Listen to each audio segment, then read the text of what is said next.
In this video we're going to do an update on those native bees we picked up during the winter, in the middle of winter. And here's the strongest one here. You can see they're well and truly active here. Now the whole three have got a queen. Now let's have a look at this one. This is the strongest one. So you can see here that the lid is fairly black with resin. They've sort of resined it all up because there's a lot of light gets to it and they don't like light in their hive. Just had that lid on there with a brick and a lot of light shone through the edges, and they've put a lot of energy into doing that. So what I'm going to do is show you what I'm doing in the future to overcome that. This is the half of the hive that we split, and so what I've done here is I've put black insulation tape around the edge of the perspex, like you can see there, and I've made a cover to go over it, and I've put a thermal insulation material. They just gave it to us, so I siliconed some of that to the inside of it, and it's a snug fit. So the idea is to stop any light getting to the edge of the perspex. Hopefully the bees won't put a lot of resin under the perspex. I'll turn this around and you can see the edge of the honeycomb. I've removed the old perspex and put this new perspex on, and we're going to clean the old perspex shortly, and we're going to show you how we do that. So I'm going to remove the perspex off this. So this is the strongest one, and we still have to remove this perspex. We've only had this away a short period and there's already a build-up of bees wanting to go back in the hive. Have a look at that. Look at all those young bees up in there. You see all those bees that are sort of grey? They're all just recently hatched. Ideal moment if I had another box to do a split, because we've separated the brood, and it'll just, so you can see all the, it's sort of hard to not sort of separate that when you take the lid off like that. See all the sugar bags here full of pollen? And these are all pollen, right? Oh, okay. I'm not sure whether there's honey down here yet. So they're all full of honey, that one. Wow. Look how many bees are ready to go back in. Now, I'm just going to put this back. Now, you watch what happens. They can go straight to the hive, but look where they're going. They've got to use the entrance.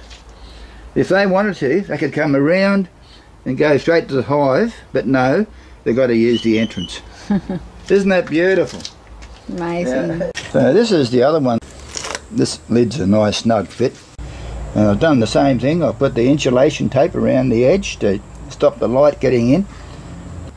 You can see traces of the old hive that we took out of the tree. See that over there? Yes. You can see a lot of new honey pots. A lot of sugar bag, honey and pollen. And there's even a sugar bag sitting there on its own there, just under my finger. Nice little sugar bag there. We've got this little steam cleaner that Wilma bought online, only $70 I think, wasn't it? I forget now. Yeah, anyway, it does a great little job, and I always wondered how I was going to get this perspex clean without scratching it and wrecking the perspex. So as it turns out, we're able to clean it with this steam cleaner.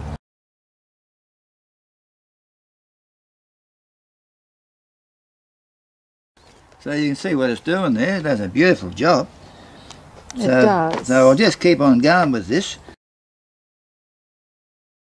About 4 weeks has gone by, and in that time we learned that the best way to clean the perspex is kerosene. It just cleans it off beautiful, don't it? Really? Yes, it does. Well, this is the only lid I haven't done yet. Somebody gave us offcuts of this thermal insulation. You can put it in the sun and it doesn't get hot. Somebody told me the other day that no matter how dark you make it, they'll still resin the perspex over. See that advancing front there? So it was about a month ago when we took the lid off this, or the perspex away, the brood just all went all over the place. So a lot of that is hatched. You can see just down to the right corner there, there's still about half a dozen cells that haven't hatched. So we've got all new, mainly new stuff there now. You can see what I've done with this thermal insulation. I've lined all the top with it, and I've put silicone around the outside edges there. Plus this wood I used here is not very waterproof, so that'll help to waterproof it, keep it waterproof. Now I learned a new term the other day. This is an advancing front. I think from memory. Now I think those two white things there are queen cells. You got one there and another one over here. Another one there. There's a queen cell, and maybe another one here. I'm not sure. I've been busy making another box. I'm not even going to paint it because I'm keen to get some bees in there, and I might do a bit of a split. Take some of the brood out of this that contains those queen cells and put them in this other box. So I've been busy for a couple of hours this morning. I made this new box up just out of a bit of scrap wood. I've got to fill those gaps there with a bit of Plastibond, but all the inside is nice and neat. And I've got a 1/2 inch hole in the centre, 2 inches down. So I'm going to take this off, and some of the brood may come away with the lid, and which it is. So you can see here. Now have a look now. That's a shame. Now that is the new advancing front down there. So you can see the new advancing front. And what I'm going to do, and there's queen cells on this, so what I might do is just simply put this on top of the new box. Take that away. Where are you going to put that? Just on the floor. See, there's still a lot of bees haven't hatched out of that. Yep. See, they're all just bees ready to hatch. So you're doing a split? Doing a split. Doing it this way, now you won't get any what another bloke termed collateral damage. Now this will just, I'll put a bit more there. That's interesting, So now I'll put this on top of there. Now because we've got a lot of honey coming in and pollen, the bees are really busy. I'm just going to let all the field bees come back into this box. What we finished up doing was putting the new hive where the old hive was, over behind you, Wilma. It's about 2.5 metres away. So we're just going to let the field bees come back to the old site. So as all the field bees have left that hive and gone into the new one, so this one will have, the other one will have this new lot of field bees emerging, even though we'll have 2 weak colonies, but we'll have 2 queens. I'm sure 2 queens are better than 1. So closed now. We'll catch you later. Bye. Bye. This is 1 month after we did the split. So what we ended up doing was we split the whole 3 hives, and I'll show you what the bees do inside here.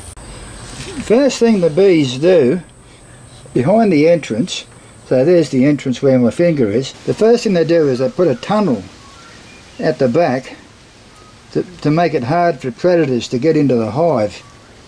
Now this hive has got themselves a queen, because I'm not sure whether the camera picks it up, the lid off, you'd probably be able to see Well, it. take it off. Yeah, there's the brood there. Yep, I can now. See those new broods? They'd covered it all up since yesterday. Yeah. Now, the strongest split that we did out of number 1 hive, it's got a lot of new brood, brand new brood. And so it's got a queen. And this must have a queen. Anyway, I better cover them up.